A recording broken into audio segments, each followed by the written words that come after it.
Sinuspinde ng Department of Justice ang pagpapatupad ng bagong travel guidelines.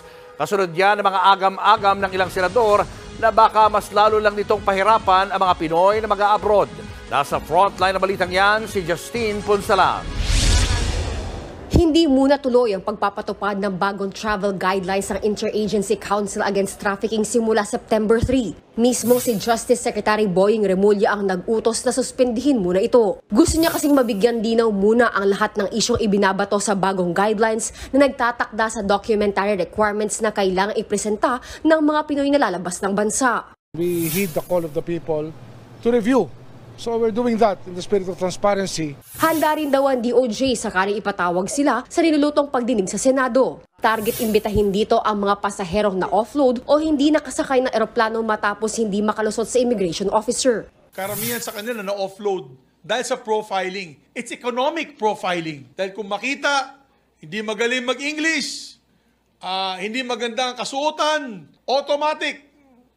90% chance magkakaroon po ng second screening. Pangamba pa ni Senate President Mig Zubiri, baka maging sanhilang ito ng korupsyon. Kung hihingin mo ng mga bank certificates, may mga title pa, may hiningi pa sila mga title proof of education, proof of occupation, kung saan ka nagtatrabaho. That can be prone to anti-privacy laws. Tanong pa ni Zubiri, bakit parang habang malaya nakakapaglabas-masok ng bansa ang mga POGO workers na anyay madalas nasasangkot sa mga krimen, pinaghihigpitan naman ng mga Pinoy. Dagdag pa ni Zubiri, dapat mabayaran din ng danyos ang mga na-offload na mapapatunayang lehitimo naman ang kanilang pakay sa ibang bansa. Kasi siyempre sila babayad nun pag nag-offload sila.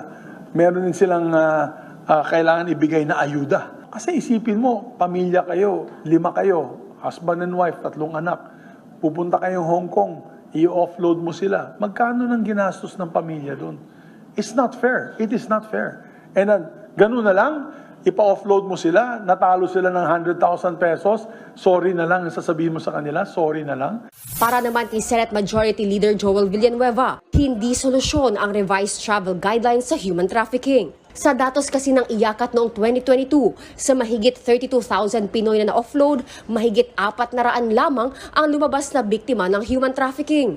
Ano po ba ang epekto nito sa pagsugpo talaga sa sinasabi nilang dapat kasing sugpuin ang human trafficking? Ibig sabihin po ba zero na ang magiging biktima ng human trafficking?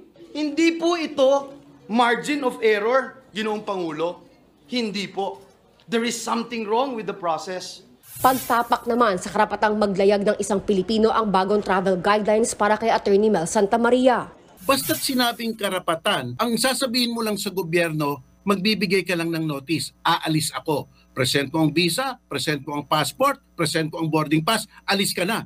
Ang nangyayari dito, humihingi ka ng permiso sa ating gobyerno para maglayag.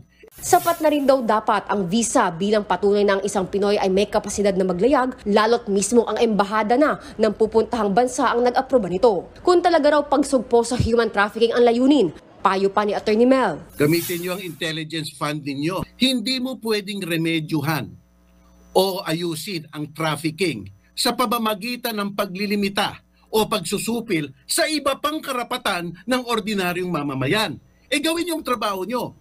Nagbabalita mula sa frontline, Justine Punsalan, News 5.